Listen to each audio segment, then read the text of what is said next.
नमस्कार, मैं राजनीतिक परिवार में पैदा हुआ। जब मैं छोटा सा था 1980 में प्रियंका और मैं घर में लेई बनाते थे, रात को निकलकर पोस्टर चिपकाते थे। चुनाव समझता हूं, 20 साल से मैं स्वयं चुनाव लड़ रहा हूं।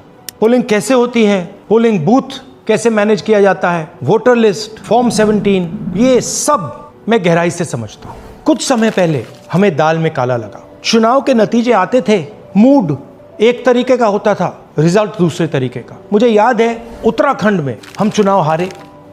बाद में मैंने कैंडिडेट से पूछा कि जहां रोड शो हुआ था वहां जाके देखिए हमें कितने वोट मिले। हजारों लोग आए थे, पोलिंग बूथ में किसी ने वोट नहीं किया। यह असंभव था, यह हो ही नहीं सकता। उसके बाद छत्तीसगढ़ और मध्य प्रदेश के रिजल्ट, हमें लगा कुछ ना कुछ गलत हो रहा है। 2018 में मध्य प्रदेश में चुनाव होता है, हम जीतते हैं। हमारी सरकार चोरी हुई थी।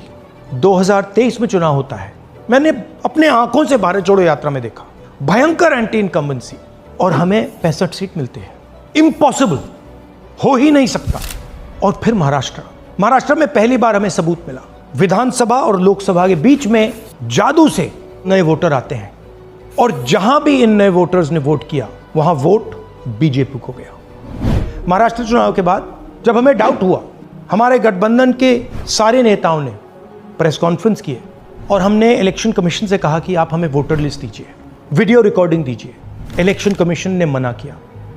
ना उन्होंने हमें वोटर लिस्ट दी और ना उन्होंने वीडियो रिकॉर्डिंग दी। डाउट हुआ, क्यों नहीं दे रहे, क्या कारण है? तो हमारे दिमाग में सवाल उठा, क्या इलेक्शन कमीशन बीजेपी की मदद कर रहा है? क्या इलेक्शन कमीशन ही इलेक्शन को चोरी करवा रहा है? इसके बाद हमने एक टीम सेटअप की और हमने उन्हें कहा कि आप जाइए, एक कंस्टिट्यूएंसी में जाके ढूंढिए, सच्चाई ढूंढिए, किस प्रकार से चीटिंग की जा रही है, किस प्रकार से ये काम किया जा रहा है और कौन कौन इस काम को कर रहे हैं। सबसे महत्वपूर्ण बात यह है कि इलेक्शन कमीशन डिजिटल डेटा नहीं देता है, फिजिकल डेटा देता है। मतलब लाखों कागज में वोटर लिस्ट दे देगा, मगर डिजिटल वोटर लिस्ट किसी को कभी नहीं देता है। क्यों नहीं देता? कारण क्या है? कारण है कि अगर डिजिटल डेटा मिल जाए तो इलेक्शन कमीशन की सच्चाई पूरे देश को पता लग जाए। हमने टीम को बताया, मैंडेट दी कि आप जाके चेक कीजिए, आप 5-7 सीटों पे पता लगाइए कि चीटिंग हुई, और अगर हुई तो कैसे हुई। टीम ने हमें एक दिन बताया कि 5-7 सीटों पे काम किया ही नहीं जा सकता। क्यों? मैंने उनसे पूछा क्यों नहीं किया जा सकता। उन्होंने मुझे ये कागज दिखाए। ये जो कागज हैं, ये एक लोकसभा के कागज नहीं है, ये एक विधानसभा के कागज हैं, और इन कागजों को हमने मैन्युअली सॉर्ट करना पड़ा। और पूरा का पूरा काम जो हुआ है, इसमें 6 महीने लगे हैं, और एक असेंबली सीट में हम ये काम कर पाए हैं। क्यों? क्योंकि डिजिटल डेटा नहीं दिया जाता। अगर इलेक्शन कमीशन ने हमें डिजिटल डेटा दिया होता तो हम ये कार्रवाई पूरे देश में, हर लोकसभा में, हर विधानसभा में 15 मिनट में करके दिखा देते। हमारे पास अनलिमिटेड रिसोर्सेज नहीं है, इसलिए हमने ये रिसर्च सिर्फ एक लोकसभा में, एक विधानसभा सीट में की। मगर मुझ में अब पूरा भरोसा है कि ऐसी 100 से ज्यादा सीटें हैं हिंदुस्तान में। जो यहां हुआ है उन सीटों में भी हुआ है। और याद रखिए, अगर बीजेपी को 10-15 सीटें कम आती तो आज नरेंद्र मोदी प्रधानमंत्री नहीं होते, इंडिया गठबंधन की सरकार होती। जांच ने 5 तरीके की चोरी पकड़ी है। डुप्लीकेट वोटर, जिसका मतलब एक वोटर के नाम वोटर लिस्ट में अनेक जगह आ रहे हैं। फेक एड्रेस, मतलब एड्रेस है ही नहीं या फिर house number 0। Bulk voter in single address, मतलब एक छोटे से घर में 40, 50, 60 लोग रह रहे हैं। इनवैलिड फोटोज, छोटी सी फोटो है या फिर फोटो ही नहीं है, और वो जो छोटी फोटो है वो दिखती भी नहीं है। कौन है, किसका चेहरा है, नहीं पता लग सकता। Misuse of form 6। Form 6 first time voters के लिए होती है, मतलब जिनकी एज 18-20 साल की हो, मगर वोटर लिस्ट में 90 साल के लोग फॉर्म 6 का प्रयोग कर रहे हैं। चुनाव में 6,50,000 वोटर थे, उसमें से 1 लाख चोरी के थे।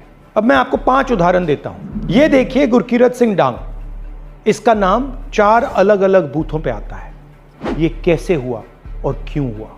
एक और उदाहरण, विशाल सिंह, वाराणसी में वोटर लिस्ट में नाम है और बेंगलोर में 2 बार वोटर लिस्ट में नाम आता है। क्या ये वाराणसी में वोट कर रहे हैं या बेंगलोर में वोट कर रहे हैं या दोनों जगह वोट कर रहे हैं? एक और उदाहरण देखिए, हाउस नंबर 0। तो आपने कभी सुना है हाउस नंबर 0?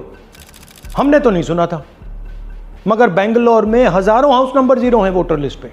हाउस नंबर 35 की कहानी सुनिए। छोटा सा घर है, ज्यादा से ज्यादा 4 लोग रह सकते हैं, मगर इस 35 में 80 लोग वोटर लिस्ट में रजिस्टर्ड है। ये ईआरओ ने कैसे अप्रूव किया, क्यों अप्रूव किया, पता लगाना है। अच्छा, अब ये देखिए वोटर लिस्ट, इनकी फोटो देखिए, या फोटो है ही नहीं या फिर छोटी छोटी फोटो है जो दिख नहीं सकती। इन वोटर आईडीज पे वोट दिया गया है। अब मैं आपको बताता हूं शकुन रानी की कहानी। फर्स्ट टाइम वोटर बनी है, 70 साल की आयु है। एक बार फॉर्म 6 का प्रयोग किया और उसके कुछ ही महीने बाद दूसरी बार फॉर्म 6 का प्रयोग होता है। 2 बार इनका नाम वोटर लिस्ट में आता है और फर्स्ट टाइम वोटर की लिस्ट में आता है। ये फर्स्ट टाइम वोटर हो ही नहीं सकती। तो क्या शकुन रानी जी ने वोट किया या किसी और ने शकुन रानी जी के लिए वोट किया? ये ही छुपाने के लिए सीसीटीवी का डेटा हमें नहीं दिया जा रहा है। और ये शकुन रानी जी अकेली नहीं है, ऐसे हजारों लोग हैं जिन्होंने फॉर्म 6 का प्रयोग करके 2-3 बार वोटर लिस्ट में नाम डाला है। हमने पहले इलेक्शन कमीशन से इलेक्ट्रॉनिक वोटर लिस्ट मांगी थी, सीसीटीवी फुटेज मांगी थी। उन्होंने अपना काम नहीं किया, हमें नहीं दिया। फिर हमने अपना इन्वेस्टिगेशन कराया, आरटीआई भरे और हमारे पास डेटा आया। भाई और बहनों, सच्चाई यह है कि हिंदुस्तान में इलेक्शन कमीशन और बीजेपी मिलकर इलेक्शन चोरी कर रहे हैं। ये पूरा का पूरा सबूत ब्लैक एंड व्हाइट में आज हमने आपको दिया है। इलेक्शन कमीशन जानता है कि हमने उनकी चोरी पकड़ ली है, इसीलिए एसआईआर आया है। ये एसआईआर जो है इंस्टीट्यूशनलाइज चोरी है। इलेक्शन कमीशन खुलकर बिना डरे बीजेपी के साथ मिलकर चोरी कर रहा है। और ये जो एसआईआर है, इसका लक्ष्य गरीबों का जो हक है, उनका वोट जो है, उनसे चोरी करने का है। मैं आपको एक और बात बताना चाहता हूं। इस पूरी इन्वेस्टिगेशन में हमने वोटर एडिशन को देखा है, मगर जितना एडिशन होता है शायद उससे ज्यादा डिलीशन होता है, सबट्रैक्शन होता है। तो ये सिर्फ एक मेन तरीका हमने पकड़ा है, दूसरे तरीके पे हमने इन्वेस्टिगेशन की ही नहीं है अभी। मैं इलेक्शन कमीशन और इलेक्शन के ऑफिसर्स को साफ कह रहा हूं, आप जो कर रहे हो गलत कर रहे हो, ये ट्रीजन है, देश के खिलाफ है। ये मत भूलिए, टाइम आएगा हम आपको पकड़ेंगे, बचने वाले नहीं हो। It is critical that we expose voter चोरी।